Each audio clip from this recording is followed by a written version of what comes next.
பூலோகமெல்லாம் காப்பவன் நீயே, பூவான நெஞ்சம் கொண்டவன் நீயே,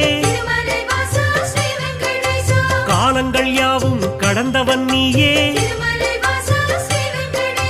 கைதொழுவோரின் காவலன் நீயே, ஞானத்தை அளந்த நாயகன் நீயே, நாடிய செல்வம் தருபவன் நீயே,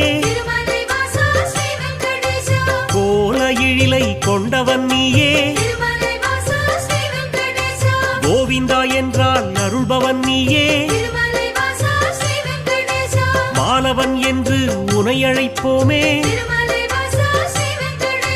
மாமலை எழில் வாழ்பவன் நீயே,